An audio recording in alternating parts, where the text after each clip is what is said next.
Abramos então nossas Bíblias, mais uma vez no livro de Jó, capítulo 2, verso 3. Perguntou o Senhor a Satanás: observaste o meu servo Jó? Porque ninguém há na terra semelhante a ele, homem íntegro e reto, temente a Deus e que se desvia do mal. Ele conserva a sua integridade, embora me incitasses contra ele para o consumir sem causa.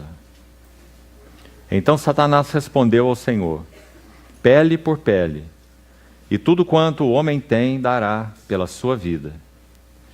Estende, porém, a tua mão, toca-lhe nos ossos e na carne, e verás se não blasfema contra ti na tua face. Disse o Senhor a Satanás: eis que ele está em teu poder, mas poupa-lhe a vida. Então saiu Satanás da presença do Senhor e feriu a Jó de tumores malignos, desde a planta do pé até ao alto da cabeça. Jó, sentado em cinza, tomou um caco para com ele raspar-se. Então sua mulher lhe disse: ainda conservas a tua integridade? Amaldiçoa a Deus e morre. Mas ele lhe respondeu: falas como qualquer doida. Temos recebido o bem de Deus, e não receberíamos também o mal? Em tudo isto, Jó não pecou com seus lábios. Ouvindo, pois, 3 amigos de Jó todo este mal que lhe sobreviera, chegaram cada um do seu lugar: Elifaz o temanita, Bildade o suíta, e Zofar o naamatita, e combinaram ir juntamente condoer-se dele e consolá-lo. Levantando eles de longe os olhos e não o reconhecendo, ergueram a voz e choraram, e cada um, rasgando o seu manto, lançava pó ao ar sobre a cabeça. Sentaram-se com ele na terra 7 dias e 7 noites, e nenhum lhe dizia palavra alguma, pois viam que a dor era muito grande. O primeiro passo, então, que demos ontem, pela misericórdia do Senhor, pela noite, introduzindo esse livro, nós vimos que o capítulo 1 e 2 fazem um prólogo juntamente com os versos finais do livro, capítulo 42, versos 7 a 17, e compõe então o que nós chamamos de narrativa de enquadramento. Essas passagens foram escritas em prosa, ou seja, uma linguagem narrativa, não poética. A poesia do livro de Jó se inicia no capítulo 3, versículo 1, que possivelmente será nosso assunto para hoje à noite. E se estende, sendo então a mais longa poesia de toda a Bíblia, até o capítulo 42, versículo 6, quando Jó então faz aquela exclamação, particularmente no verso 5, que já comentamos, ser a chave do livro, onde ele diz: eu te conhecia só de ouvir, mas agora os meus olhos te veem. Então, falamos também que nesses capítulos 2 primeiros, algo do caráter de Jó é plenamente exposto, na sua beleza e integridade. Já examinamos aquelas 4 palavras importantes que são descritas nesse livro, nesses 2 capítulos iniciais, mais de uma vez. Jó era um homem reto, íntegro, temente a Deus e que se desviava do mal. Importante lembrarmos que é aí que a história começa. Somos tentados a pensar que aí a história terminaria.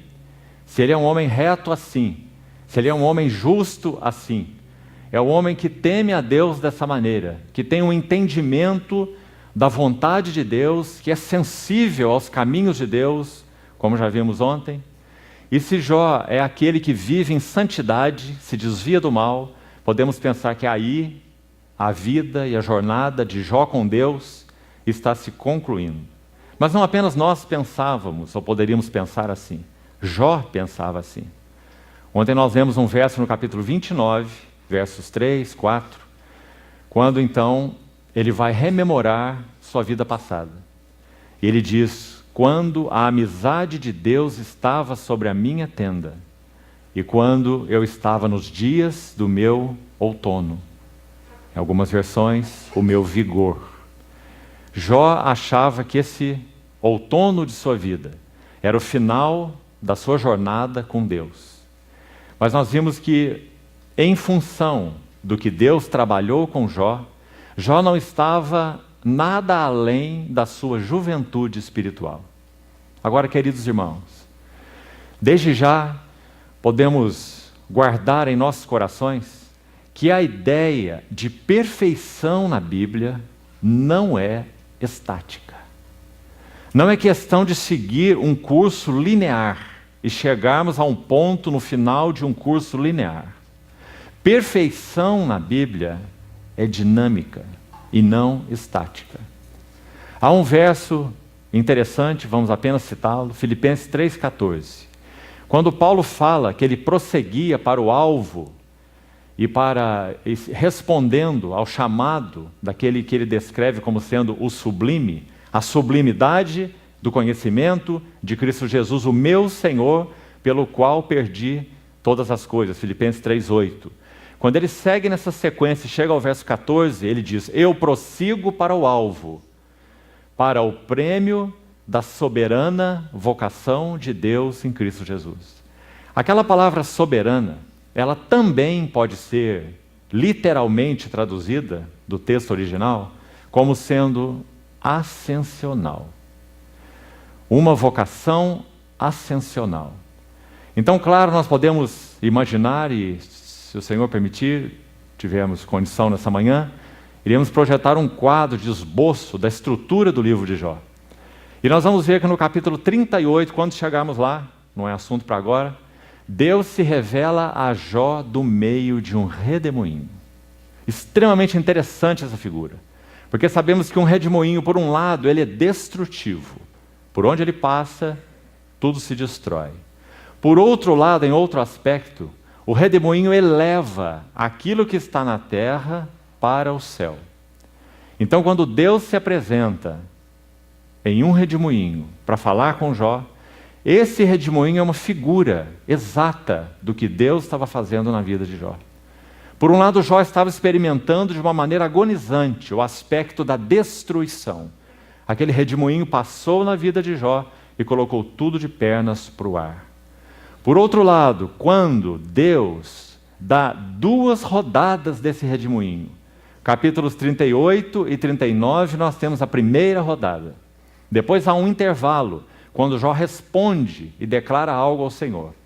E por causa dessa rendição de Jó, então Deus tem a possibilidade de dar uma segunda rodada com Jó. Entre a primeira rodada e a segunda rodada, nós temos a rendição. Se não houvesse aquela resposta de Jó, que pretendemos examinar ao final, certamente o Senhor não poderia prosseguir com Jó. Porque não é apenas uma questão da graça de Deus, é uma questão da responsabilidade do homem, ou da resposta do homem. Então, quando Deus trata com Jó diretamente a partir do redemoinho, a partir do capítulo 38, nós temos um intervalo no capítulo 40. Primeiros versículos. Por causa desse intervalo, quando Jó faz aquela constatação, que iremos examinar com mais detalhes, Deus tem uma segunda etapa com Jó, uma segunda rodada. E ao término da segunda etapa, então são 2 discursos de Deus. Essa poesia é uma poesia baseada em discursos. Nós temos 9 discursos de Jó, com mais 3 discursos chamados de desafio. Já vamos projetar essa estrutura. Então são 12 discursos de Jó. Nós temos 3 discursos de Elifaz. Temos 3 discursos de Bildade, seu segundo amigo.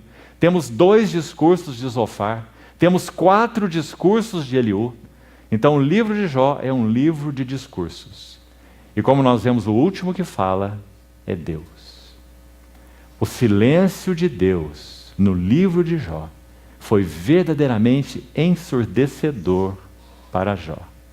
Antes de Jó ter um encontro com a revelação de Deus, Jó precisava ter um encontro com o ocultamento de Deus. Deus iria realizar algo profundo na vida, na alma de Jó, no coração de Jó, em função de seu ocultamento. Deus se ocultou de Jó, soberanamente, para que então o ocultamento de Deus realizasse um trabalho profundo, o mais profundo na vida de Jó. O que Jó precisava inicialmente não eram palavras de Deus, era o silêncio de Deus. O silêncio de Deus soa ausência, queridos irmãos, mas é presença. O silêncio de Deus soa desamparo, mas é atenção. O silêncio de Deus soa indiferença, mas é cuidado. Porque Ele está atento a um coração que não compreende voz que não seja a voz audível. Que não compreende palavra que não seja a palavra falada. E que não compreende realidade que não seja a realidade sentida. Por isso o Senhor tratou Jó por estes caminhos. O caminho do ocultamento de Deus. Então, como também falamos ontem, nunca esqueça isso diante do Senhor.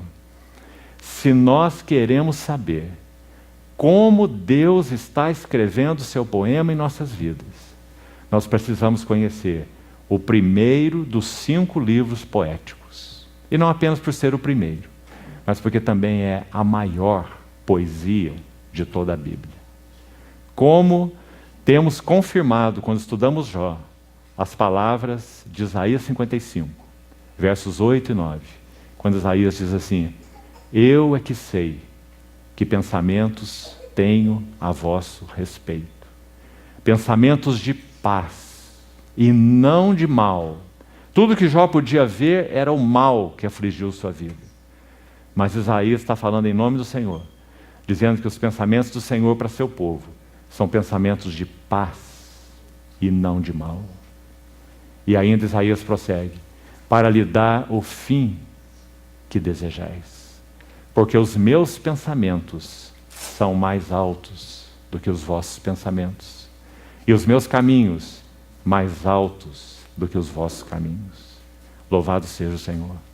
Então, quando Ele coloca suas mãos sobre Jó, Ele coloca suas mãos sobre um barro amorfo e modela esse vaso, até que finalmente Ele possa expressar naquela frase: meus olhos te veem. Queridos irmãos, as marcas que estudamos ontem do caráter de Jó nos deixam evidente que quando Jó entendia que estava no fim de seu curso, ele estava, de certa maneira, apenas no começo. O outono e a frutificação eram apenas o começo do que Deus tinha para fazer na vida de Jó. Agora, pense com você mesmo. Quando os 4 golpes no capítulo 1 são dados sobre a vida de Jó, já destacamos onde eles estão.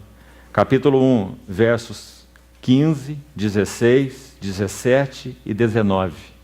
Cada um deles termina com o mesmo refrão: só eu escapei para trazer-te a nova.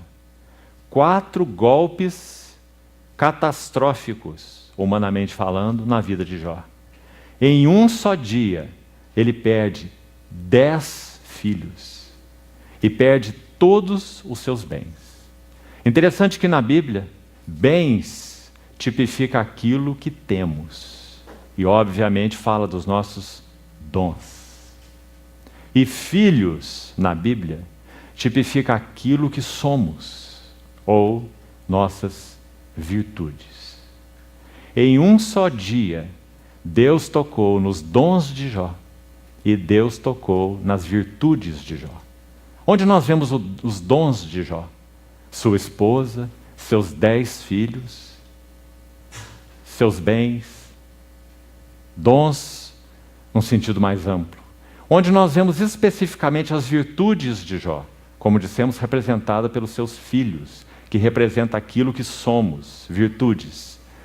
Nos versos que citamos ontem, que destacam as 4 características do caráter de Jó.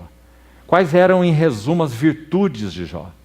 é que ele era um homem íntegro, era um homem reto ou justo, era um homem temente a Deus e que se desviava do mal. Então, através desses golpes, Deus toca nos dons de Jó, dádivas, e ele toca nas virtudes de Jó. Agora, irmão, continue pensando comigo. Deus faz isso numa fase em que Jó estava no que ele entendia ser o auge da sua frutificação. Quando estudarmos mais tarde os capítulos que falamos, 29, 30 e 31, que de alguma maneira são o cerne do livro no que concerne à crise de Jó, eles são, sem dúvida, o cerne do livro, ele vai dizer exatamente isso, que ele era um consolador, ontem vimos rapidamente alguma coisa, que ele era um conselheiro, que quando ele saía nas praças, os príncipes, os maiorais do povo, reprimiam as suas palavras para ouvir o que Jó ia dizer.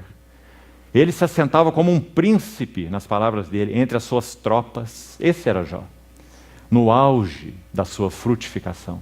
Pois é aí que a história começa e não termina.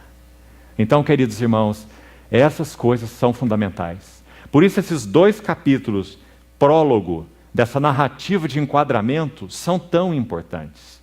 Porque se nós não pudermos ver o homem Jó, nós certamente perderemos muito do que realmente Deus quis fazer na vida desse homem que já frutificava, abençoava, consolava, e era, podemos dizer assim, na nossa linguagem, tão usado pelo Senhor, como o próprio livro descreve, em tantas esferas, cuidando de órfãos, cuidando de viúvas, cuidando de pobres, cuidando de toda classe de necessitados, caminhando com a luz que ele tinha no meio de trevas. Veja como é forte essa expressão que destacamos ontem.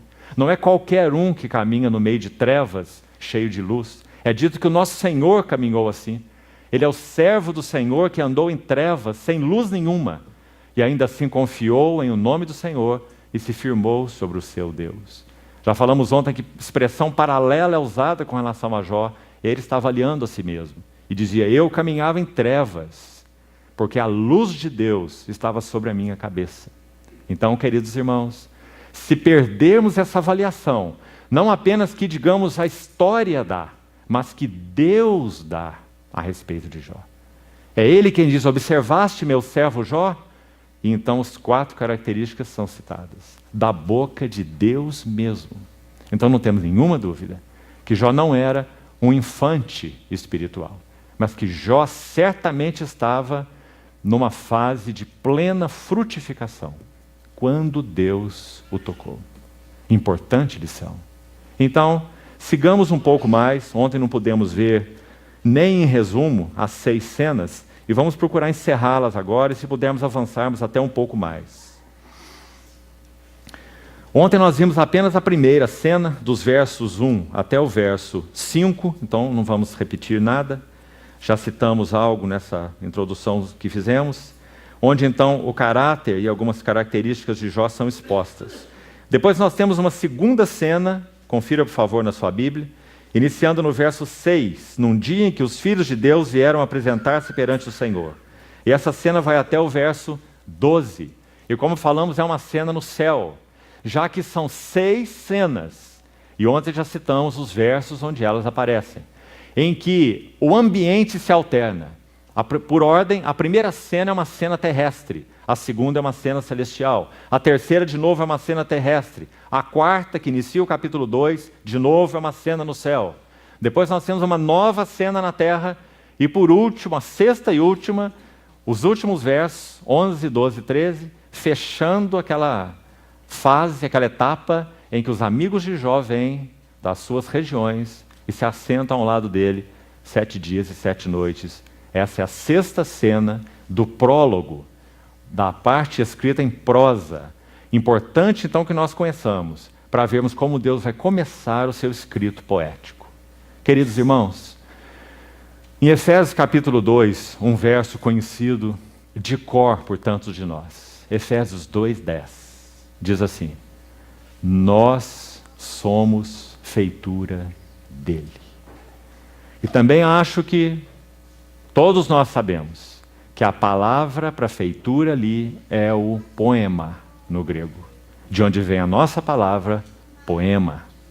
Nós somos feitura, nós somos poema dele. Não apenas Jó, não apenas Paulo que escreveu essas palavras, mas ele coloca no plural. Nós somos o poema dele, criados, e dentro do contexto que temos estudado, poderíamos dizer, escritos em Cristo Jesus, para boas obras, que Deus preparou de antemão para que andássemos nelas. Há uma poesia com relação a esse assunto do poema de Deus que diz mais ou menos assim: Deus de infinita graça, disseste que sou feitura tua, um poema teu. Fascina-me ver-te escrevê-lo, explorando os abismos do meu nada, como fogo. E embora intimidado pela tua luz, ver-me conquistado pelo teu calor. Fascina-me a visão da tua mão a escrever, mão soberana, santa, mas traspassada. Mão que imprime a imagem do teu filho numa alma deserta e sem forma. Fascina-me saber que o escreves, ouvindo o teu próprio coração e não o meu. Pois tantas vezes o meu coração diz, deixa-me, mas o teu coração diz, tu és meu. Nós somos feitura dele, criados em Cristo Jesus para boas obras. Então, amados irmãos, essa é a narrativa de enquadramento, o prólogo do livro de Jó. Então, quando nós vamos para a segunda cena, versículo 6 ao versículo 12, o que nós vemos? Alguns detalhes rápidos. Observa o verso 8. Perguntou ainda o Senhor a Satanás: saímos da cena na terra e vamos para a cena no céu, quando os filhos de Deus, do verso 6, que são anjos, seres celestes a serviço de Deus, e entre os seres celestes a serviço de Deus está Lúcifer, Satanás, ou o adversário, porque ele tem essa liberdade de comparecer diante de Deus. Apocalipse 12 vai dizer que ele é aquele que acusa os irmãos de dia e de noite diante de Deus. Apocalipse 12. De que maneira ele acusa de dia e de noite diante de Deus? Qual é a grande acusação? Qual é o grande conflito cósmico? Deus, ou o homem, pode amar a Deus independentemente de ser abençoado por Deus? Esse é o conflito. Irmãos, é por causa dessa pergunta que toda a batalha espiritual sucede. Me permitam reforçar isso para que nunca se perca nos nossos corações. É por causa dessa pergunta, essa grande questão central do universo, que toda a batalha espiritual se explica. Pode algum homem amar a Deus independentemente de Deus abençoá-lo? Pode um homem amar a Deus, usando as palavras do livro de Jó, se Deus retirar a cerca de proteção que ele coloca sobre este homem? Então Satanás tem dúvidas com relação a isso. Na verdade, no seu coração ele sabe que isso é impossível. Então, quando é dito no versículo 8, perguntou o Senhor a Satanás: observaste o meu servo Jó?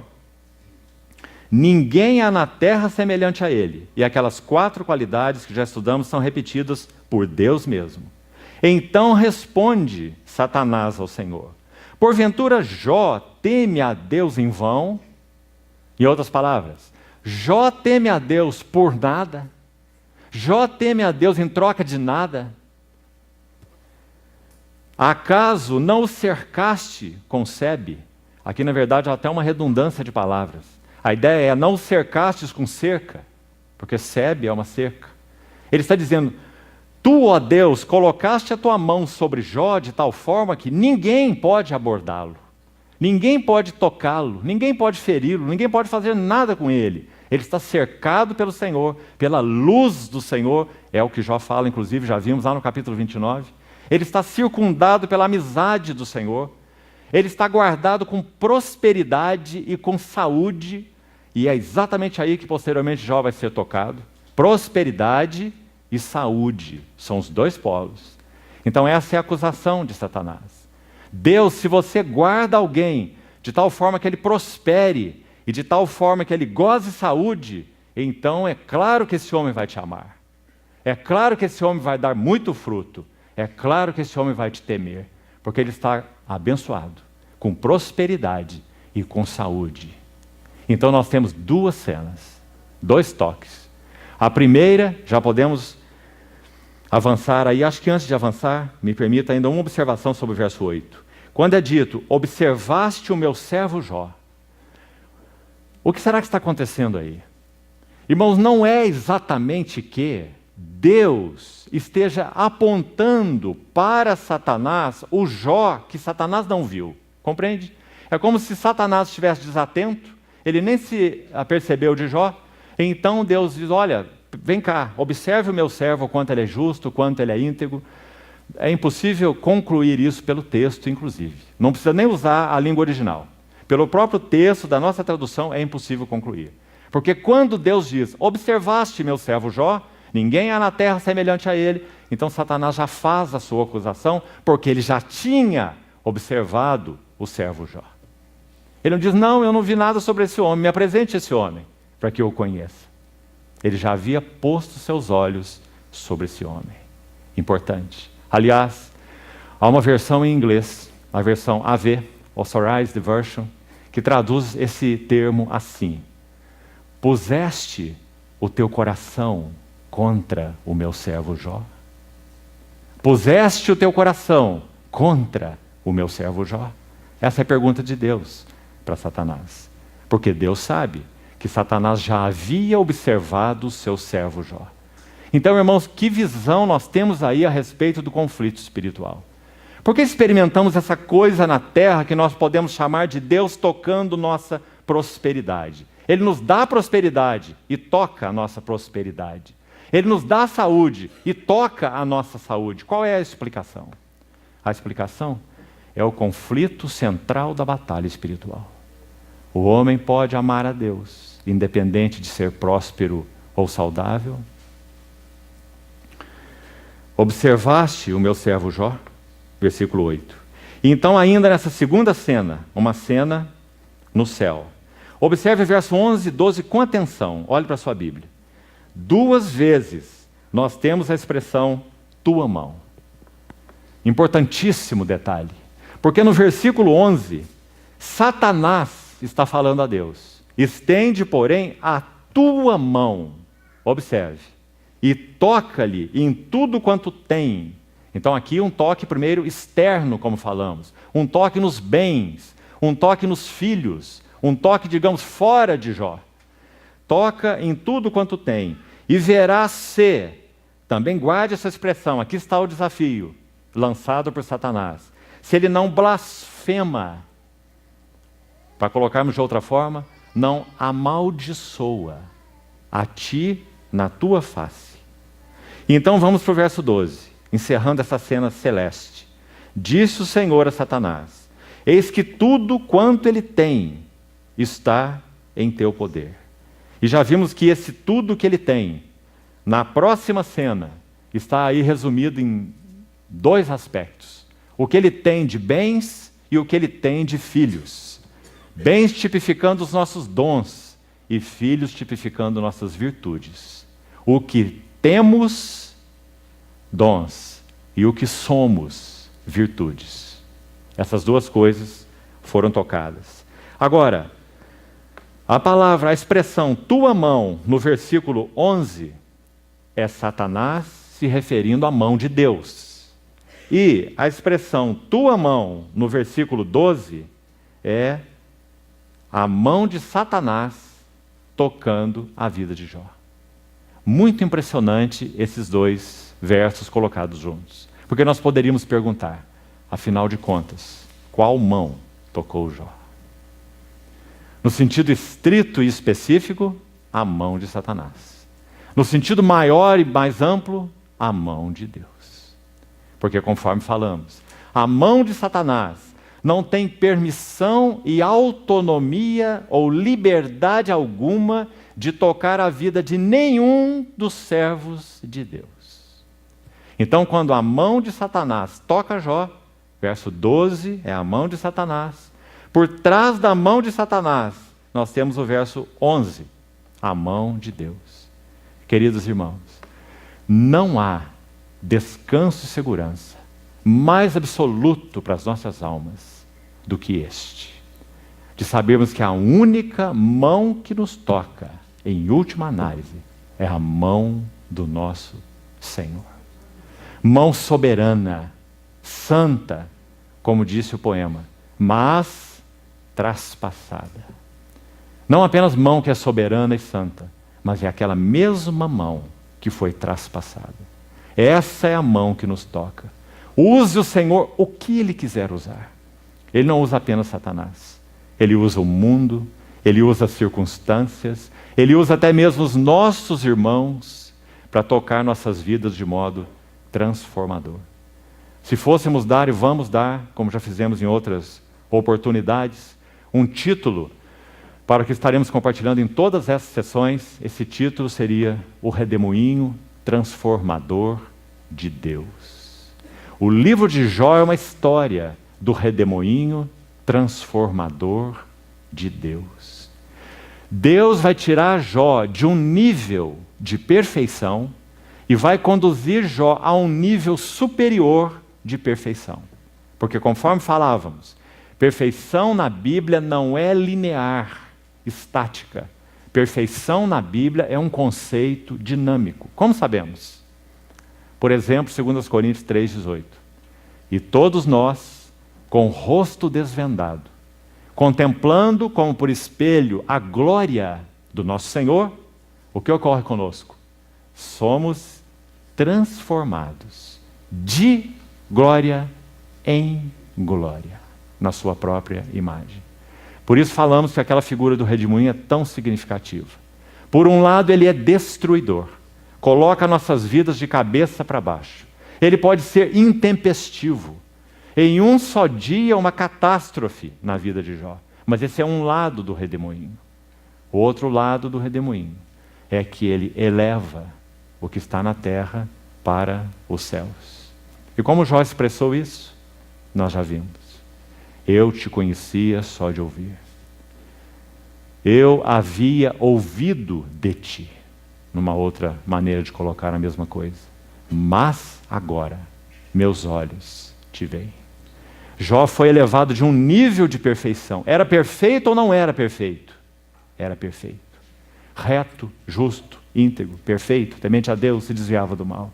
Já vimos. Era perfeito. Em um nível. Por causa do redemoinho transformador de Deus, Deus elevou Jó a um nível muito superior de conhecimento de Deus, de intimidade com Deus, de realidade espiritual em Deus. Então nunca percamos isso, porque não há sombra de dúvida que essa é a chave do livro de Jó. Queridos irmãos, há muitos comentários sobre o livro de Jó. Dá para você encher uma estante, mas a maioria deles não é bom. E sabe por quê? Porque a ênfase está no sofrimento. Então, se você pudesse dar um título para a maioria dos comentários, o título seria assim: Por que sofre o justo? E esse não é o tema do livro de Jó. Esse não é o assunto do livro de Jó. O assunto do livro de Jó é o trabalho transformador de Deus. Se quisermos colocar em uma única palavra, qual é o tema do livro de Jó? Que palavra escolheríamos? Bíblica. Filiação. O que é filiação na Bíblia? Amados, agora nós já somos filhos de Deus. 1 João capítulo 3. Paulo em Colossenses 2 vai dizer que nele nós já estamos aperfeiçoados. Sabe qual é a ideia? Nele já recebemos vida completa. Um nível de perfeição. Mas então, o que o Espírito Santo veio fazer em nós? Bastava que ele fosse o selo de Deus em nossas vidas e ponto final. Mas nós sabemos que não é assim. Esse mesmo Espírito que nos sela, ele veio nos selar e morar em nós com um propósito único. Qual é seu propósito? Fazer com que os filhos possam ter o semblante do filho. Fazer com que o caráter dos filhos seja feito semelhante ao caráter do filho. Sabemos que todas as coisas operam juntamente para o bem daqueles que amam a Deus e são chamados segundo o seu propósito. Romanos 8, 28. Mas qual é o verso seguinte, 29? Qual é seu propósito? Porquanto aos que de antemão conheceu. Porque nós somos feitura dele, criados em Cristo Jesus para boas obras, que Deus preparou de antemão para que andássemos nelas. Então aqueles que de antemão conheceu, ele também os predestinou. Então, irmãos, apesar de nossas birras, muitas vezes, apesar de nossos jogos emocionais, muitas vezes, apesar de nossa incongruência, muitas vezes, até apesar de nossos questionamentos, também muitas vezes, Jó fala 6 porquês no capítulo 3. Nós vamos examinar. Quando a poesia de Deus começa a ser escrita, a crise já foi precipitada, a crise repentina, agora Deus vai passar ao processo gradual. Nos primeiros capítulos a lixa grossa passou na madeira, mas a partir do capítulo 3, as lixas de polimento. Quando então o Senhor vai levando Jó de glória em glória. Na experiência de Jó ele está afundando, na experiência de Deus ele está subindo. Importa que ele cresça e eu diminua. Mas ele não entende nada dessas coisas. Então, quando Deus coloca sua mão para iniciar a sua inscrição poética, no capítulo 3, Jó tem 6 porquês. 6 porquês divididos em 3 grupos. Se pudermos, vamos examinar isso, talvez com mais detalhes hoje à noite. E eles questionam Deus em 3 aspectos, logo de início. Então, Jó não peca e por isso sofre. Jó sofre e então ele peca. Agora, Satanás então obteve vitória nesse desafio? Não. Satanás foi absolutamente silenciado no final do capítulo 2. Porque a questão não era o que havia no íntimo de Jó a ser tratado. Essa não era uma questão e não é uma questão que Satanás se envolve. Satanás se envolve na questão do amaldiçoar Deus. Satanás se envolveu na questão de blasfemar contra Deus. Então, 2 vezes é repetido, importante que os irmãos vejam, são detalhes muito importantes. No versículo 11 do capítulo 1. E verás se ele não blasfema contra ti na tua face. Essa é a questão. Se ele não te amaldiçoa, em outras palavras. Jó disse, ou Satanás disse ao Senhor, blasfema contra ti na tua face. Observe agora o capítulo 2, verso 5, a mesma frase. Na segunda etapa, então, do trabalhar de Deus através das mãos do próprio Satanás na vida de Jó, o desafio é lançado de novo. Estende, porém, a tua mão. Observe de novo a questão tua mão. Satanás falando a Deus, se referindo à mão de Deus.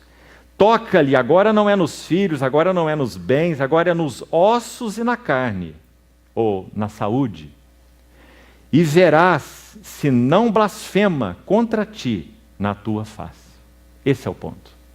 Então, como isso não ocorreu, quando o conflito, a cena terceira, que está registrada aí no capítulo 1, acompanhe.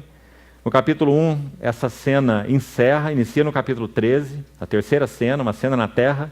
Então é dito no verso 20, Jó se levantou, rasgou o seu manto, rapou a cabeça, lançou-se em terra e adorou.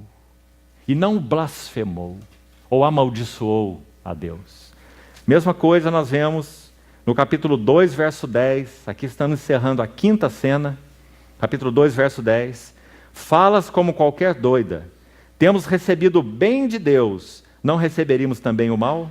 Em tudo isto, não pecou Jó com seus lábios. A que pecado se refere especificamente aqui? Blasfêmia, ou amaldiçoar Deus. A palavra usada aqui, nesse versículo 9, irmãos, quando Jó disse à sua mulher, ou a mulher de Jó disse a ele, ainda conservas a tua integridade, amaldiçoa a Deus e morre. A versão que citamos ontem, a Septuaginta, traduz esse versículo assim: fale uma palavra contra Deus e morra. Fale uma palavra contra Deus e morra. Isso é blasfêmia. Então ele disse a ela, falas como qualquer doida. A palavra para doida é mulher ímpia. Mulher que não tem o temor de Deus. Falas como qualquer mulher ímpia. Temos recebido o bem de Deus, não receberíamos também o mal? Em tudo isto, Jó não pecou com seus lábios.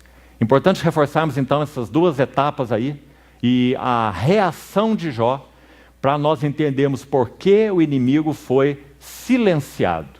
E no trabalho transformador de Deus, nesse aspecto, Satanás não tem nenhuma entrada.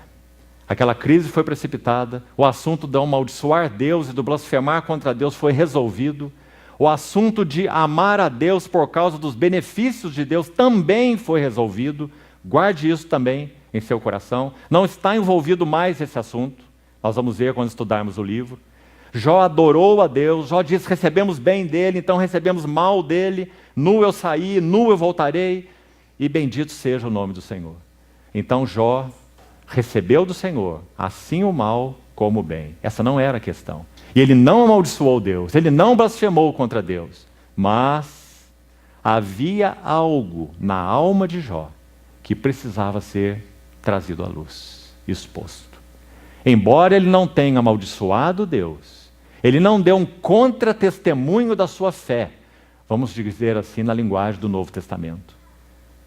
Jó não deu um contra-testemunho de sua fé, mas havia muito na alma de Jó para ser exposto e tratado. Mas esse é um assunto de Deus, isso não é um assunto de Satanás. Então, essa é a narrativa de enquadramento, conforme falamos. Então, irmãos, na cena 2, vamos guardar isso no nosso coração como um resumo. A batalha espiritual, aquela pergunta, centro do conflito cósmico, explica os caminhos que Deus tem proposto e ordenado em nossas vidas pessoais, circunstanciais, relacionais, aquilo que toca o que temos e aquilo que toca o que somos. O motivo é o grande conflito universal. É uma ofensa para Satanás poder ver homens que são fruto daquele que ele enganou, Adão, no jardim do prazer e da comunhão. Homens e mulheres que são fruto daquele que ele enganou, que podem amar e temer a Deus, independentemente de serem ou não abençoados por Deus. Esse então é o grande conflito. Nós precisamos enquadrar todos os nossos conflitos diante desta pergunta. E essa é a batalha espiritual. Na terceira cena, que nós já citamos, do verso 13 até o verso 22, o que teria de mais central para nós guardarmos são os 4 golpes e Jó ter sido tocado nos seus bens e ter sido tocado nos seus filhos. Então, naquilo que ele tem e naquilo que ele é, ou nos dons e nas virtudes, como já falamos. Como ele conclui? Verso 20, adorando e nu na sua expressão. Jó aqui já está nu, mas o trabalho de Deus prossegue. Então nós temos uma nova cena no céu, já tocamos em alguns detalhes, capítulo 2, de 1 a 6. No verso 3, a última palavra, possivelmente na sua tradução também, é sem causa. Para o consumir sem causa. Quando Deus de novo diz a Satanás, observaste o meu servo Jó, início do verso 3, por favor acompanhe aí. Ou, puseste o teu coração contra meu servo Jó, ninguém há semelhante a ele. Então o verso 3 conclui, ele conserva sua integridade, embora me incitasses contra ele para o consumir sem causa. Não podemos perder de vista essa expressão, porque aqui está a palavra de Deus afirmando que Jó não estava sofrendo por causa de pecado. Você se lembra quando os discípulos viram aquele homem cego em João capítulo 9? Você lembra qual foi a pergunta que eles fizeram para o Senhor? Senhor, quem pecou para que esse nascesse cego? Todos nós, por causa da nossa natureza pecaminosa e corrompida, nós temos dentro de nós, preste atenção, sem ninguém precisar nos doutrinar, nós temos dentro de nós uma doutrina de retribuição. Sabe qual foi o motivo do grande conflito de Jó com seus amigos? Eles eram adeptos da antiga, a milenar, na verdade desde Adão. Ela nasceu quando Adão pecou. A doutrina sapiencial da retribuição. Como funciona a doutrina sapiencial da sabedoria, da retribuição? Ela é tão simples. Deus é justo. E sendo justo, Ele pune o ímpio e recompensa o justo. Essa é a doutrina sapiencial da retribuição. Mas sabe o que acontece no livro de Jó? Escute bem. Daqui a pouco vamos procurar ver isso num quadro estrutural.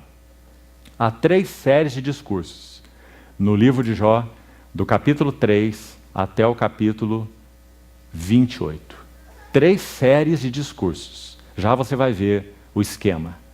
Nessas 3 séries, Jó sempre é o que fala primeiro. Diante dessa dor que era muito grande, assim termina o capítulo 2, ninguém tinha ousadia de abrir a boca e dizer algo para Jó.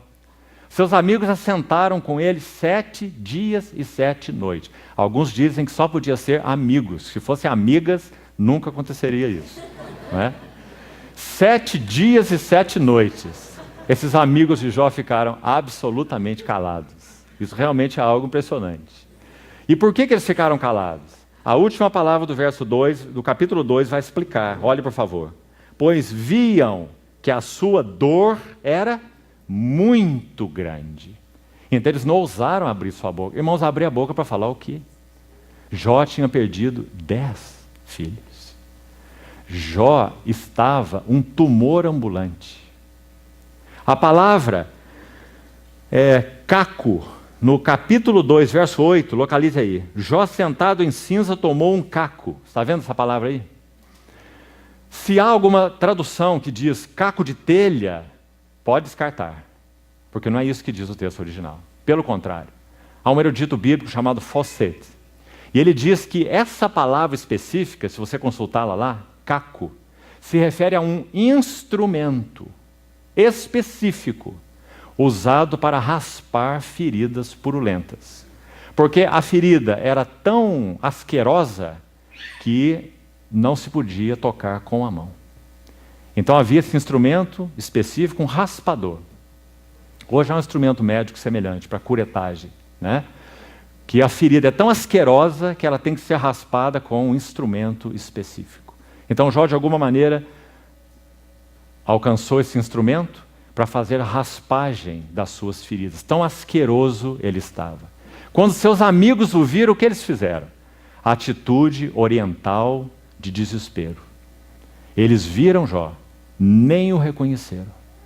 Rasgaram seu manto, jogaram pó para o ar e assentaram-se junto com Jó. 7 dias e 7 noites. Nada tinham a dizer para Jó diante dessa situação, porque a dor era muito grande. Então, queridos irmãos, essa é a cena 4, iniciando o capítulo 2. Chamando a atenção, então, onde estávamos, para o verso 3. Para o consumir sem causa, Jó não irá sofrer, já não está sofrendo por causa de pecado. Pelo contrário, Deus deu um quádruplo testemunho a respeito de Jó. Então a expressão sem causa é muito importante, porque ela vem dos lábios de Deus. Deus está dizendo, ele não sofre e não continuará sofrendo porque ele pecou. Ele sofre e continuará sofrendo porque eu estou realizando algo na sua alma. O redemoinho transformador de Deus. A quinta cena, versículos 7 a 10. Mais uma cena na terra. Saiu Satanás da presença do Senhor, feriu Jó de tumores malignos, desde a planta do pé até o alto da cabeça. Em outras palavras, Jó adoece. E então, como já temos falado, assenta-se em cinza e toma esse caco, esse instrumento específico. Acho que um detalhe importante sobre sentado em cinza seria interessante sabermos. No caso aqui de Jó, não é um ato de arrependimento. É comum nos tempos do Velho Testamento que esse fato de lançar cinzas sobre si, não foi o que aconteceu aqui inclusive, é um ato de arrependimento. Esses homens jogaram, por exemplo, poeira ao ar, como nós vimos, rasgaram seus mantos e jogaram poeira para o ar e se assentaram do lado de Jó, numa atitude de consternação, os seus amigos. Agora aqui diz que Jó estava sentado em cinza. Na verdade, o fato envolvido aqui específico é o seguinte: naquelas aldeias, para que houvesse higiene adequada, é claro, todo o lixo e todos os dejetos eram queimados fora da aldeia. Esse lixo queimado, debaixo da ação das intempéries, particularmente da chuva, eles iam se solidificando. Então, a expressão específica usada era o monte de lixo. Exatamente porque todo o lixo era jogado naquele lugar, queimado, e quando a chuva descia, você não tinha apenas uns montezinhos. Você tinha um monte de lixo sólido, já que a chuva solidificava a cinza. Então foi para lá que Jó foi. Depois dessa catástrofe, como vimos, Jó foi para o lugar do lixo, o lugar onde se joga os dejetos. Agora, quem está lá? Aquele que era um príncipe entre as tropas. Aquele que caminhava com a luz de Deus sobre a sua cabeça. Aquele que era o confortador de todos. Aquele que era um conselheiro. Aquele que Deus disse é justo, é íntegro, é reto e se desvia do mal. Irmãos, como falamos, por causa do pecado, que nos tornou adeptos, por natureza, da doutrina sapiencial da retribuição, nós temos tantas dificuldades com esse assunto. Mas como nós falávamos, acho que vale seguir aqui. 3 séries de discurso, escute isso. Na primeira série, lá estão os amigos de Jó. Depois que fala Jó, capítulo 3, vai falar e ele faz, capítulo 4. Se tivermos tempo, vamos examinar isso. Todos os 3 são adeptos da doutrina sapiencial da retribuição. Então eles começam mais de leve com Jó. E qual é o fundamento dessa doutrina? Nós já falamos. Deus é justo. E Deus, sendo justo, pune o ímpio e recompensa o justo. Então a conclusão é muito simples. Jó está sendo punido. Então Jó pecou. Jó é ímpio. Na primeira série, eles são muito cuidadosos. Então eles vão sugerindo isso para Jó. Como que Jó responde? Jó responde baseado, em primeiro lugar, na sua experiência. Porque ele sabe que ele é justo. Ele sabe que é íntegro. E ele sabe que ele teme a Deus independentemente dos benefícios que Deus tem dado a ele. Então podemos dizer que Jó, sem dúvida nenhuma, tem mais maturidade do que a maioria de nós. Né? Porque quando privado de tudo, ele adorou a Deus. Então, porque Jó sabe que ele tem essa condição, quando os amigos sugerem a doutrina sapiencial de retribuição, Jó baseia na sua própria experiência e tem dificuldades com ela. Agora, porque ele sabe que é justo, mas também sabe que está sofrendo. Esse é o dilema. Então termina a primeira série. Fala Jó 3 vezes e cada um dos amigos fala uma vez. Então só aí nós já temos 6 discursos na primeira série. E aí vamos para uma segunda série de discursos. Quando Jó fala de novo, ele abre a segunda série e temos a mesma ordem. Ele faz primeiro Bildade depois e Zofar por último. Depois, se puder, entraremos em mais detalhes. O que acontece na segunda série? Preste atenção aí. Na segunda série eles serão mais específicos, com a mesma doutrina. Se Jó não está entendendo exatamente o que eles estão procurando reforçar, que é uma doutrina assentada como base do universo moral, e nenhum de nós pode dizer que ela não é verdadeira. Deus é justo? Sim, Deus é justo. Deus pune o ímpio? Sim, Deus pune o ímpio. Deus recompensa o justo? Sim, também. Deus recompensa o justo. Mas, queridos irmãos, essa doutrina, que é uma base do universo moral, não é o único princípio de Deus. Tão importante isso. Deus não é acorrentado pelos seus próprios princípios. Compreende?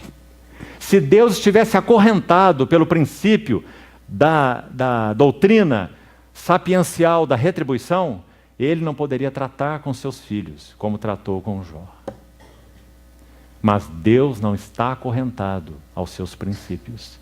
Então, quando ele está tratando Jó dessa maneira, ele não está punindo o ímpio. Então, nós estamos aí completamente fora dessa doutrina da retribuição. Nós temos que procurar uma outra explicação fora dela. E como Jó não tinha essa explicação, e muito menos seus amigos, os 4 estavam em um parafuso existencial, né? Não entendendo nada do que estava acontecendo. Para que os seus amigos não negassem o Deus da retribuição, que era o único que eles conheciam, eles tinham que negar a justiça de Jó. Claro, é lógico. Então, quando nós vamos para a segunda série de discursos que eles fazem, eles vão ser mais específicos. Eles vão buscar agora reforçar com Jó que ele pecou, porque ele está sendo punido. Mas ainda há uma terceira série e o assunto vai piorar. Jó vai reagir a essa segunda série de 2 maneiras. Quanto à sua experiência, ele vai reforçar que ele é justo e que ele está sofrendo. Então, essa doutrina não é a base para explicar, nem para ele próprio, no seu coração, já que ele era adepto da mesma doutrina, e nem muito menos para os seus amigos. Então, quando nós chegamos, ainda na segunda série, Jó baseia na sua experiência, ele é justo e está sofrendo. E Jó se baseia na sua observação. Quando estudarmos, vamos ver. Sabe qual é a sua observação? Nem sempre o ímpio é punido. Jó vai chegar a essa conclusão na segunda série de discursos. Sabe o que nós nos lembramos aí? Salmo 73. Você se lembra do Salmo 73? O Salmo de Asaf? Podemos dizer que aquele salmo, o conteúdo daquele salmo é a resposta a uma pergunta: por que prosperam os ímpios? Então Asaf começa o Salmo 73 dizendo assim: com efeito, Deus é bom para Israel, para com os de coração puro.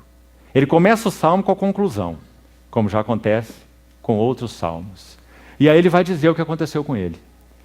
Ele vai dizer: quanto a mim, porém, quase me resvalaram os meus pés. Por que Asaf quase resvalou o seu pé? Porque ele contemplava os arrogantes. E ele via que os arrogantes eram sadios e viviam felizes e se banqueteavam. Ele usa figuras impressionantes, ele diz: os seus olhos saltam-lhes da gordura. Dizendo que eles vivem uma vida naquela bem-aventurança natural tão impressionante que o seu corpo é sadio e nédio. Ele diz: eles não partilham das canseiras dos mortais. Olha as palavras de Asaf, impressionantes. Esse é o ímpio. Então Asaf também, assim como Jó, está questionando esse princípio da retribuição. Então ele vai descrevendo o salmo tão impressionante. Se você puder lê-lo e estudá-lo por você mesmo, não vamos ter tempo para ele. Tão lindo, irmãos. E Asaf vai entrando nesse parafuso, como falamos, existencial. Ele diz: em só refletir essas coisas, achei pesada tarefa para mim. Olha como ele conclui. Mas sabe como ele inicia a segunda sessão do Salmo 73? Até que eu entrei no santuário de Deus. E então ele compreendeu. E sabe o que ele compreendeu? O fim deles. Deus pode não punir o ímpio, e frequentemente não o faz, aqui e agora. Mas qual é o fim deles? Foi isso que Asaf viu. E sabe como ele descreve? Tu os pões em lugares escorregadios, e de súbito caem na destruição ou na escuridão. E por aí ele vai descrevendo a sorte dos ímpios, a sorte final, não a sorte atual. E se o nosso único princípio relacional com Deus é a doutrina de retribuição, então nós estamos com um grande problema. Assim como Jó estava. Os 3 amigos estavam. Asaf estava. Até que ele entrou no santuário de Deus. E sabe como ele conclui o Salmo 73, se você abriu aí? Quanto a mim, bom é estar junto a Deus. Quem mais tenho eu no céu? Não há quem eu me compraza na terra. Que maravilha. Mas ele só viu isso quando ele entrou no santuário de Deus. Quando Jó entra no santuário de Deus? Capítulo 42, versículo 5. Eu te conhecia só de ouvir, mas agora os meus olhos te veem. Então ele pôde interceder e oferecer sacrifício pelos seus amigos, por causa do pecado deles. Ainda enfermo, purulento, com tumores malignos do alto da cabeça até a planta dos pés, privado dos seus 10 filhos e com a sua mulher indignada, como nós vimos. Jó pôde interceder pelos seus amigos, debaixo de uma ordem de Deus. Ou seja, porque os seus olhos foram abertos, porque ele entrou no santuário de Deus, ele pôde agora cooperar com Deus. Jó se tornou um intercessor. Então, queridos irmãos, na primeira série, por causa dessa doutrina da retribuição, Jó vai abordá-los com a primeira dúvida. Eu sou justo e eu estou sofrendo. Então, alguma coisa está errada. Na segunda série, quando eles são mais específicos, como falamos, eles dizem que é o ímpio que sofre. Então, eles canalizam na segunda série para Jó esse aspecto. É o ímpio que sofre. Você vê que eles estão na linguagem comum do mineiro de Minas Gerais, diz assim, você bate na cangalha para o burro entender. Né? Então eles estão acentuando um aspecto. Jó, é o ímpio que sofre. Eles não estão dizendo você é ímpio, mas eles estão dizendo é o ímpio que sofre. Conclusão, você deve ser ímpio. Você deve ter pecado drasticamente. Mas como Jó não entende essa linguagem, então há uma terceira série de discursos. E ela é impressionante, irmãos. Você leu com cuidado e viu? A terceira série de discursos. Elifaz fala, Bildade fala, e Zofar nem fala. O terceiro amigo de Jó. Na última série de discursos, ele não fala. Por quê? Porque ele é arbitrário, legalista e dogmático. Ele já perdeu a paciência com Jó há muito tempo. E ele nem abre sua boca na terceira série. E o que os 2 amigos, Elifaz e Bildade, fazem na terceira série? Como Jó não está entendendo o que eles estão querendo dizer, entre aspas, então agora eles vão ser mais agudos. Eles vão acusar Jó dolorosamente de pecado. E acusar especificamente. Eles vão dizer, você deixou de acudir viúvas, necessitados. Por isso Jó vai reagir nos seus discursos de autojustificação. Ele vai dizer, nenhuma viúva passou fome à minha porta. Nenhum necessitado deixei de acudir. Fui pai dos órfãos. Palavra que ele usa. Então os irmãos percebem esse conflito todo por causa do único princípio no qual eles se baseavam. A doutrina da retribuição. Então essas são as 3 séries de discursos. Voltando, irmãos, a essa narrativa de enquadramento, nós já estamos colocando algo sobre a estrutura do livro de Jó. Essa cena 5, onde nós estávamos, volte para ela, por favor. Cena 5, dos versículos 7 a 10, quando Jó responde à sua esposa daquela maneira, o que nós vemos ali? Se tivermos tempo, vamos estudar no livro pelo menos 15 sintomas da enfermidade que Jó teve. Isso é um bom estudo para os médicos. Você pode entrar no livro e localizar pelo menos 15 sintomas da enfermidade de Jó. E nós vamos buscar fazer isso.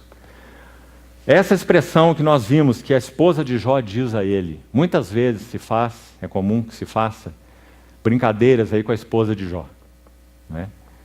E o que ela pediu para Jó fazer com relação a Deus. Diga uma palavra contra o Senhor e morra. Mas, irmãos, falando de maneira mais séria, a esposa de Jó estava com a sua mente aflitíssima. Uma mãe que havia perdido 10 filhos em um só dia. E não há nenhuma palavra dela quando isso aconteceu. Mas quando privada dos 10 filhos, de todos os bens, e vendo o seu marido como um tumor do alto da cabeça até a planta dos pés, a sua mente profundamente aflita e angustiada foi usada por Satanás como mais um dardo para alcançar o objetivo dele, Satanás, que foi exatamente o que ela proferiu com a boca dela. A mesma questão que Satanás havia sugerido a Deus. Toque com a tua mão assim e você verá se ele não blasfema contra ti. E o que a esposa de Jó disse a ele? Blasfema contra ele e morre. Amaldiçoa o teu Deus e morre. Diga uma palavra contra ele e morra. Irmãos, não foi diferente com Simão Pedro. Por isso não poderíamos de forma alguma sermos duros demais com a mulher de Jó. Porque quando Pedro, o tão querido apóstolo, possivelmente mais velho que o nosso Senhor Jesus, quando ele ouviu em Mateus 16 aquela declaração sobre sofrimento, cruz, ser escarnecido, cuspido, crucificado, ele chama o Senhor à parte, como um irmão mais velho faz com um irmão mais novo. E ele vai dar o seu conselho para o Senhor. E o conselho dele é: tem compaixão de ti, Senhor. Isso de modo nenhum te acontecerá. E então o que o Senhor diz? Arreda-te de mim, Satanás. Porque és para mim um escandalon, ou uma pedra de tropeço. Porque não cogitas, pensas segundo a mente de Deus, mas pensas segundo a mente dos homens. Isso foi exatamente o que aconteceu com a mulher de Jó. A mulher de Jó estava pensando como Pedro, segundo a mente dos homens. Uma mente aflita, angustiada e agonizante. 10 filhos perdidos e o seu marido completamente adoentado. Então a mente da mulher de Jó foi usada por Satanás, como a mente de Simão Pedro foi usada por Satanás, para impedir que o Senhor seguisse o seu caminho. Mas, em tudo isto, verso 10, não pecou Jó com seus lábios. Então, a última cena, verso 11 a 13, parte final do capítulo 2. Ouvindo os 3 amigos de Jó todo este mal que lhe sobreviera, chegaram cada um do seu lugar. Primeiro, Elifaz, o temanita. Quem é esse indivíduo? Quase nada sabemos. Há um texto interessante, que vale a pena consultarmos. Jeremias 49, 7. Fica evidente que não só ele, mas também seus outros 2 amigos, Bildade e Zofar, eram da região de Edom, ou seja, no extremo sul da terra da Palestina. Edom significa vermelho.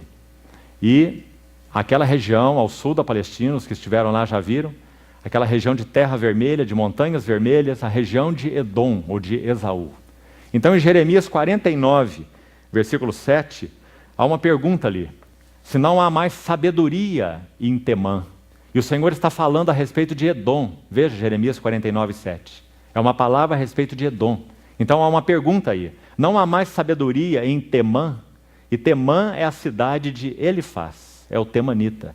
Era uma região, segundo a história, a tradição, conhecida exatamente por sua sabedoria. E ali, como vimos, eles conceberam, eles se baseavam nessa doutrina sapiencial da retribuição. E é isso que o amigo de Jó tinha a oferecer a ele. Ninguém dá o que não tem. Então foi isso o que ele faz, podia dar a Jó. De Elifaz, somente isso sabemos, e de Bildade e Zofar nós nada sabemos, segundo o registro bíblico. Mas o verso 11 é dito que eles combinaram de ir juntamente condoer-se dele e consolá-lo. Então, irmãos, quando o versículo 13, encerrando essa última cena, diz que eles se assentaram ao lado de Jó, o que vai acontecer aqui? A alma de Jó vai se introverter. Uma catástrofe primeira, perde todos os seus bens e seus filhos. Uma catástrofe segunda, perde a sua saúde. Mas sabe, irmãos, que impressionante. Quando Deus vai começar a escrever o seu poema, agora de modo tão íntimo, tão profundo, e expor aspectos da alma de Jó, na verdade, ele não usou aí as catástrofes. Ele usou aí os seus amigos, que se condoeram dele. Parece que podemos imaginar esse quadro, se é que podemos. Jó sentado nesse monte de lixo, 3 amigos 7 dias e 7 noites calados.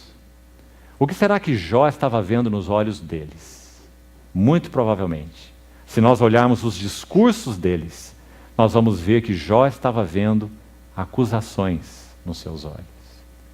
Se esse homem é tão especial aos olhos de Deus, por que ele sofre assim?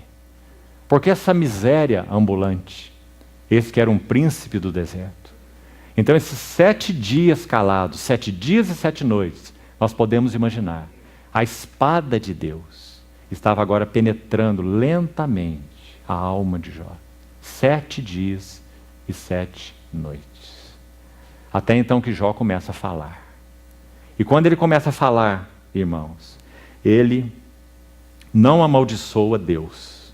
Quando Jó começa a falar, ele amaldiçoa a si mesmo. Ele amaldiçoa o dia do seu nascimento. No capítulo 3 é dito no verso 1, Jó começou a falar e amaldiçoou o seu dia natalício. Para resumirmos aqui o que Jó falou nesses 26 versículos, que é o seu primeiro discurso, no capítulo 3. Veja que é muito claro. Ele questiona 3 coisas. Observe. Versículo 11. Por que não morri eu na madre?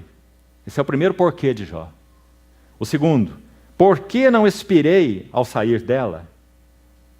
Terceiro, verso 12. Por que houve regaço que me acolhesse e por que os peitos que eu mamasse? Mais 2, são 4. Versículo 20. Por que se concede luz ao miserável e vida aos amargurados de ânimo? E verso 23, finalmente. Por que se concede luz ao homem cujo caminho é oculto e a quem Deus cercou de todos os lados? Essa palavra cercou já apareceu no capítulo 1, versículo 10, lembra-se? Quando Satanás diz que Deus cercou a Jó com sebe. Sabe como Jó entende agora? Que Deus o cercou com sofrimentos. Agora não está cercado com a proteção e o cuidado de Deus. Está cercado com sofrimentos. Então observe que nesses 6 porquês, quando a alma de Jó começou a sofrer, 6 porquês se levantaram. Irmãos, é muito mais fácil sermos fiéis numa crise repentina do que sermos fiéis em perseverança, ou sermos constantemente fiéis. Não é por menos que Paulo escreve assim aos Tessalonicenses, 2 Tessalonicenses 3, 5. Deus conduz os vossos corações ao amor e à constância de Cristo. Se há algo que nós não temos em nossas almas, é constância. Então Jó superou muito bem as crises sérias que se abateram em sua vida. Parece, irmãos, na nossa natureza pecaminosa tão complexa, que é como um ato de heroísmo. Perdeu os 10 filhos e adorou Deus. Por mais belo que isso tenha sido, e foi. Foi tocado na sua saúde profundamente e adorou a Deus, ainda assim, Jó. Mas agora, quando o processo começa, ou quando o assunto persiste, e agora a crise adquire um aspecto crônico, então Jó vai falhar.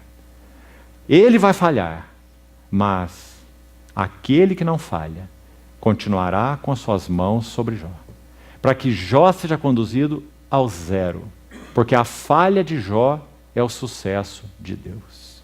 Nenhum dos teus planos pode ser frustrado, como ele vai dizer ao final. Então, veja de novo esses 6 porquês, eles são 3 conjuntos. O primeiro conjunto no versículo 11. Porque eu não morri na madre e porque não expirei ao sair dela? Jó está questionando o seu nascimento. Queridos irmãos, é tão comum em nossos corações que ocorra a mesma coisa conosco. Jó está questionando por que ele nasceu. O segundo par de porquês, verso 12. Já que ele nasceu, como ele diz no verso 11, então por que houve regaço que me acolhesse? Em outras palavras, ele poderia dizer, por que eu não fui então um aborto à beira do caminho? Por que houve regaço que me acolhesse? E, na mesma linha, por que houve seios para que eu mamasse? Então, no primeiro par, ele questiona o sentido do seu nascimento. Segundo lugar, ele questiona a sua preservação. Já que eu nasci, então por que houve braços que cuidassem de mim? Terceiro questionamento é o par do verso 20 e 23. Ele questiona a sua existência atual. Então questiona nascimento, questiona preservação e questiona a existência atual em meio a esse sofrimento e essa catástrofe toda. Então ele diz no verso 23, por que se concede luz ao homem cujo caminho é escuro? Compreende agora como Jó estava? Antes, eu caminhava nas trevas com a luz de Deus sobre minha cabeça. Mas, irmãos, de alguma maneira, como vimos, Jó também era adepto da teologia da retribuição. Só que quando ele entra no processo de Deus, ele não consegue entender e explicar a razão, encontrar a razão para os seus sofrimentos. Ele tem que encontrar de um outro lugar, e esse lugar ele não conhece. Esse lugar ele só vai conhecer no capítulo 42. Não é um lugar de explicação teológica, não é um lugar doutrinário, é um lugar em Deus. Meus olhos te veem. E quando meus olhos te veem, tudo está explicado. Interessante, nós vamos ver, quando estudarmos o discurso, que Jó diz, ele pleiteia com Deus, que Deus responda às suas indagações. Não apenas temos 6 porquês no capítulo 3, nós temos muitas indagações nos discursos de Jó. Sabe como Deus responde todas elas? Com silêncio. Silêncio de Deus. E sabe o que acontece no final do livro de Jó? Ele descobre que ele não precisa de nenhuma resposta. Ele precisa de um encontro. E é o que acontece no capítulo 42. Quando ele encontra a Deus, ele não diz, ele não indaga a Deus mais com relação aos seus caminhos. Ele não diz, eu perguntarei e tu me responderás, como ele disse outras vezes. Agora ele diz, eu te perguntarei e tu me ensinarás. Eu te conhecia de ouvir, agora meus olhos te veem. Então, esses são os 3 pares de porquês que Jó pergunta no capítulo 3. E para nós irmos encerrando, nosso tempo já está no final, observe os 2 últimos versos do capítulo 3. Ainda antes de encerrarmos, vamos projetar o quadro só para os irmãos visualizarem. Capítulo 3, versos 25 e 26. Olhe com atenção. Aquilo que temo me sobrevém, e o que receio me acontece. Não tenho descanso, nem sossego, nem repouso, e já me vem grande perturbação. Preste atenção na tradução de Darby, desse versículo 26. Ela é muito interessante, porque o verbo, na língua original, está no passado. Então a tradução aqui teria que ser mais precisa, já que aqui foi colocado no presente. atual, não tenho sossego, não tenho descanso, nem repouso, verso 26. Mas veja como Darby traduz. Eu não estava em segurança. Jó dizendo, eu não estava em segurança. Eu não tinha quietude. E não estava em descanso. E veio o dissabor. Queridos irmãos, vou repetir. Eu não estava em segurança. Nem tinha eu quietude. E não estava em descanso. E veio o dissabor. Vamos colocar duas coisas aqui. Primeiro, muito significativo para as nossas almas. Primeiro, Jó tinha um pavor secreto. E esse pavor secreto atormenta a todos nós. Qual era o pavor secreto de Jó? Podemos explicá-lo assim. Até quando eu terei esse estado de coisas, de bênçãos?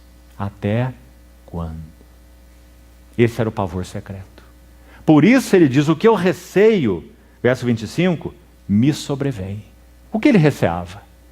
Que toda essa sua prosperidade e até mesmo a sua saúde fossem tocadas.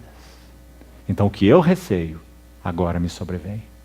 Amados irmãos, se não tivermos encontro significativo com Deus em nossa vida interior, essa é a qualidade de vida que vivemos.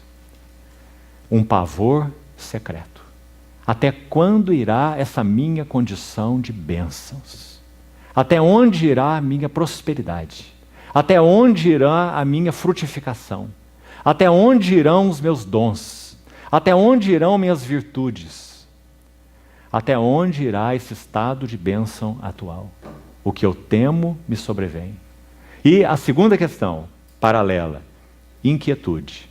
Como podemos explicar essa inquietude de Jó? Parece que é muito simples, baseado na teologia da retribuição que eles tinham. Se eu cometer algum deslize, o que vai acontecer comigo? Compreende, irmão? Então o pavor secreto está ligado ao estado atual de bênçãos, até onde irá. E a inquietude está ligado à questão do deslize.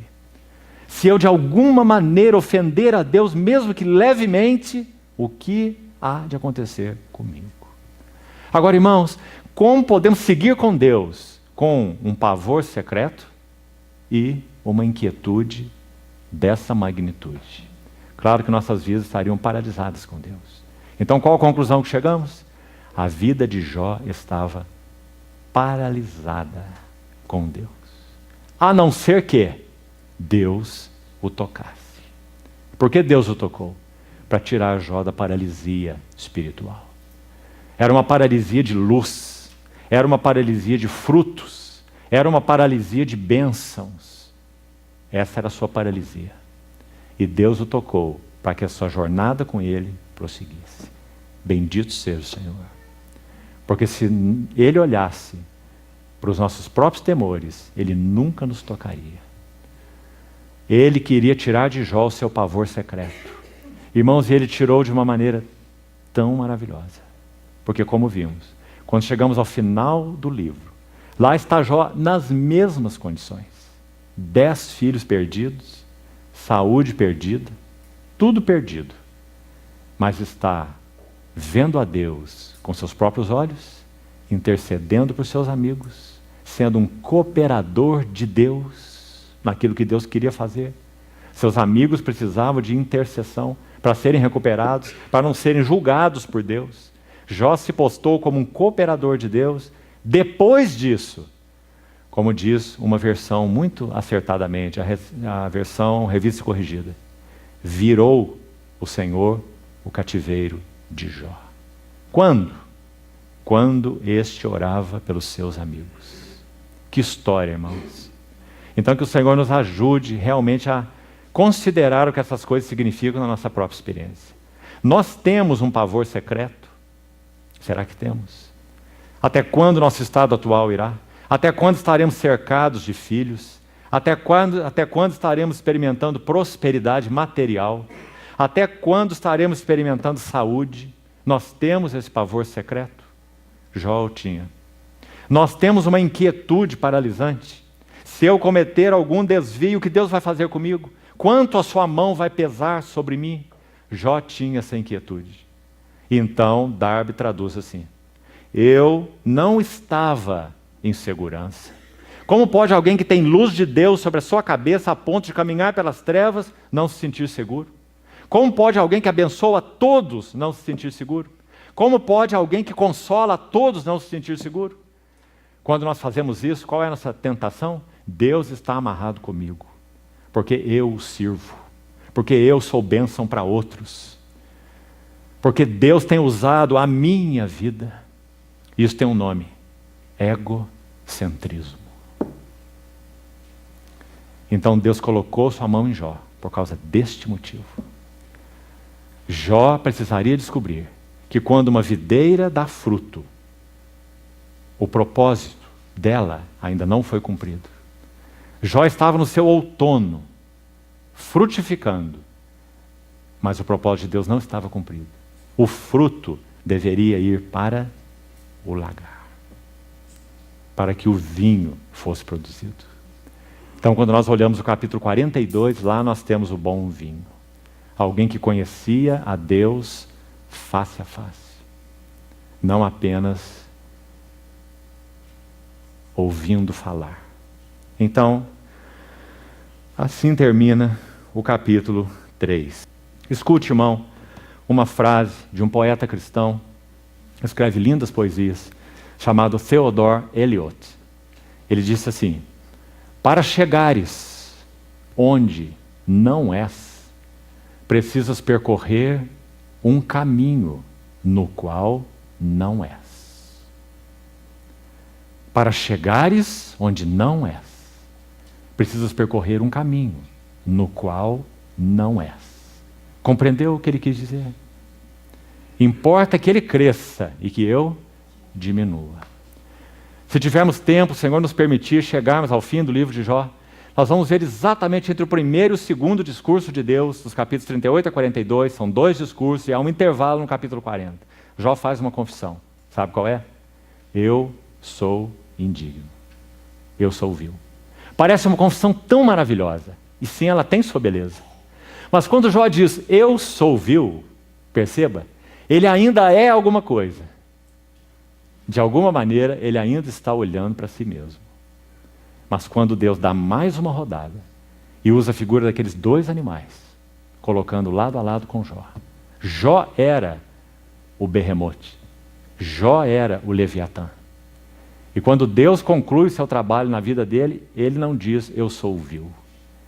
Ele diz, meus olhos te veem. Ele está completamente ocupado com a visão que teve. Na primeira rodada, Jó está humilhado. Isso não basta. Na segunda rodada, após a segunda rodada, Jó está focado no que Deus é. Então, queridos irmãos, quão maravilhoso é esse redemoinho transformador de Deus. Como somos gratos ao Senhor, porque nesse trabalho, Satanás não entra. Ele cumpre o seu propósito no que concerne a esses atos soberanos de Deus.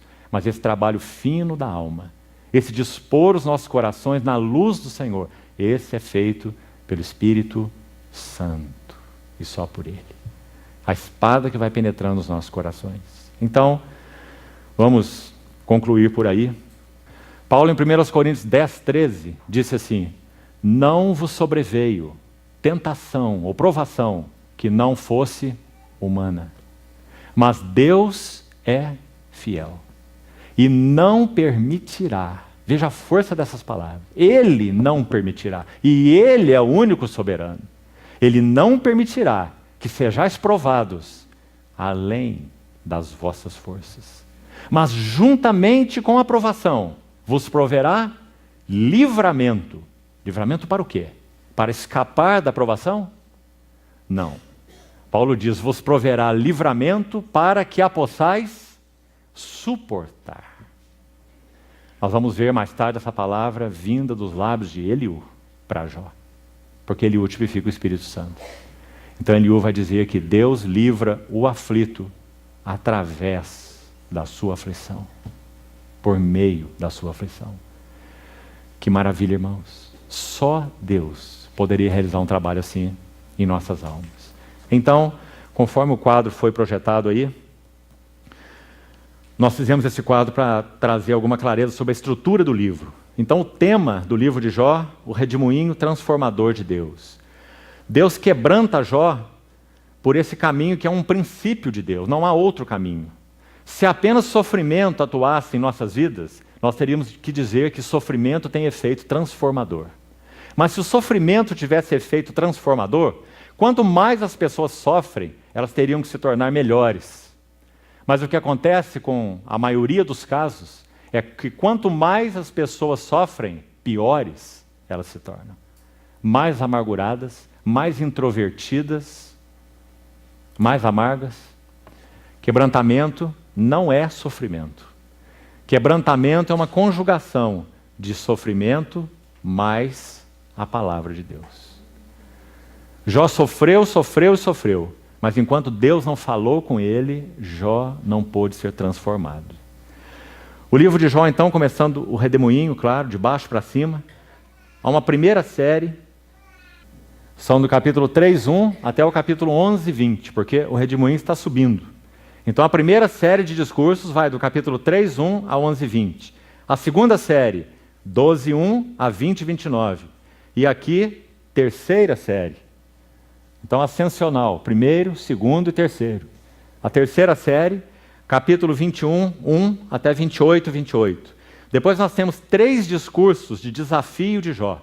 29, 30 e 31. São 3 capítulos, chamados de discursos de desafio. Vamos ver por quê. Depois nós temos 4 discursos de Eliú, que estão entre os capítulos 32 a 37.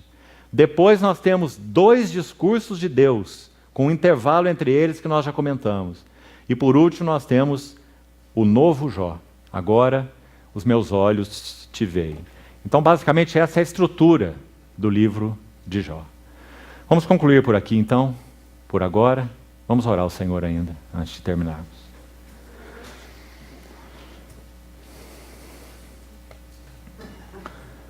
Senhor, entregamos a Ti as nossas vidas e a Tua palavra compartilhada. Confessamos que nós somos pobres e necessitados e carecemos que o Senhor aplique a Tua palavra aos nossos corações. Obrigado porque o Senhor é quem é, independente do que nós somos. Obrigado por Teu amor invencível por nós. Obrigado porque o Senhor sim é aquele que nos persegue, mas não como um caçador cruel, mas como aquele que é o amante das nossas almas. Senhor, conquista-nos de todo para Ti. Nós te pedimos. Refina o ouro, remove as impurezas, transforma-nos, Senhor, de glória em glória. Queremos um conhecimento íntimo e profundo de Ti, de glória em glória. Assim te pedimos, em Teu precioso nome. Amém.